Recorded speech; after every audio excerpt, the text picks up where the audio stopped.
Étudiantes, étudiants, bonjour!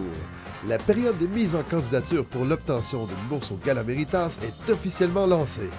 Ce vidéo a pour but de vous guider à travers les différentes étapes à suivre afin de compléter votre dossier de candidature. Le Gala Méritas, c'est plus de 45 000 $ en bourse qui récompense la réussite, le dépassement, l'engagement et la persévérance des élèves, tant ceux de la formation régulière que de la formation continue. Rappel important, les mises en candidature doivent absolument être déposées d'ici le 14 mars à 16 h.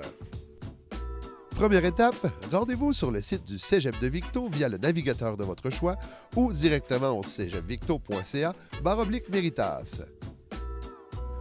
Sur cette page, vous retrouverez quelques informations utiles concernant les dates importantes à retenir, les exigences quant à la photo de type portrait que vous devrez téléverser lors de votre mise en candidature, ainsi que l'ensemble des informations sur les bourses offertes. Je ne dicterai pas ici la liste complète des bourses disponibles, après tout il y en a plus de 50, mais sachez que des bourses sont offertes dans les volets pédagogiques, vie étudiante, socioculturelle et sport électronique, ainsi que le volet sportif. Et juste en passant comme ça, c'est obligatoire de fournir une photo, alors par pitié, choisissez-en une de bonne qualité. Cette photo sera utilisée dans la présentation PowerPoint diffusée le soir du gala. Bon, nous allons bientôt tomber dans le vif du sujet, mais juste avant, petit rappel, chaque élève peut déposer plus d'une candidature. Alors une fois la première effectuée, il vous sera possible d'en déposer une, voire même plusieurs autres. Tout d'abord, prenez bien le temps de consulter les différentes catégories de bourses afin de bien cibler celle sur laquelle ou celles sur lesquelles vous allez poser votre candidature. Je vous invite ensuite à cliquer sur le lien menant vers la description et les critères de sélection de la bourse afin de valider les critères d'évaluation, les exigences particulières et les documents à joindre à votre candidature. Une fois votre sélection effectuée, cliquez sur le bouton « Pose ta candidature », ce qui vous conduira vers la page de connexion où vous devrez vous identifier. Voyons maintenant comment procéder s'il s'agit de votre première inscription au gala. Cliquez sur le lien suivant afin d'ajouter votre profil au système. Assurez-vous d'avoir en main votre numéro de demande d'admission à 7 chiffres ou DA, ainsi que votre numéro d'assurance sociale. Ces informations serviront à confirmer votre identité. Il vous suffit ensuite d'y inscrire le mot de passe de votre choix que vous devrez confirmer. Entrez à nouveau vos informations de connexion afin d'accéder au site. Une fois connecté, vous verrez apparaître certaines de vos informations personnelles. Il est très important d'y entrer votre adresse courriel et votre numéro de téléphone. Prenez soin également de valider si l'adresse postale inscrite est valide et que votre numéro d'assurance sociale est bien le bon.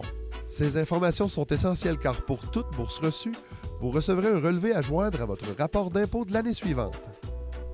Vous recevrez par la suite un courriel de confirmation contenant un lien cliquable afin de valider les ajouts faits à votre profil. Alors pour celles et ceux qui n'en sont pas à leur première mise en candidature pour le gala, inscrivez directement votre DA et votre mot de passe dans la boîte pour vous connecter.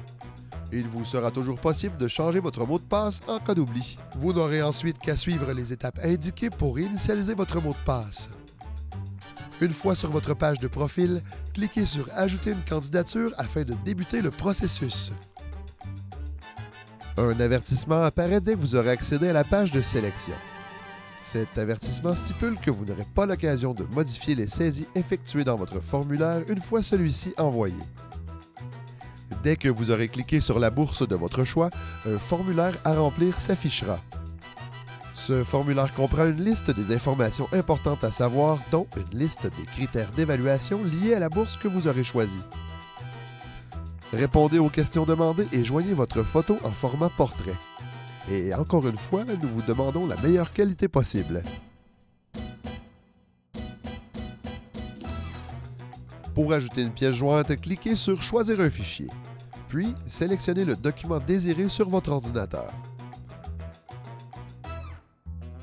Pour en ajouter d'autres, cliquez simplement sur « Plus ». Je vous suggère fortement de préparer vos documents à l'avance, notamment votre lettre de motivation. Une fois ces documents envoyés, il ne sera pas possible de les retirer. Vous pourrez cependant ajouter des documents a posteriori au besoin. Finalement, dans la section dédiée aux pièces jointes, vous retrouverez une liste des éléments que vous devrez obligatoirement joindre à votre candidature. Par exemple, votre photo, un texte de 350 à 500 mots motivant votre candidature et ou tout autre document pouvant appuyer celle-ci. Tel que mentionné sur le site, vous pouvez ajouter jusqu'à 10 pièces jointes d'un volume maximal de 10 MB chacune.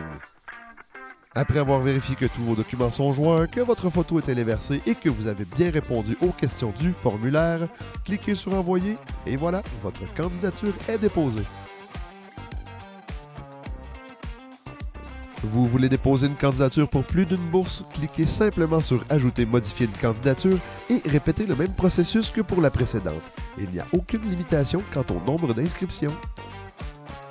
Vous avez des questions, vous avez besoin d'informations supplémentaires? N'hésitez surtout pas à contacter notre fantastique Joanne qui est disponible pour vous aider. Voici ses coordonnées.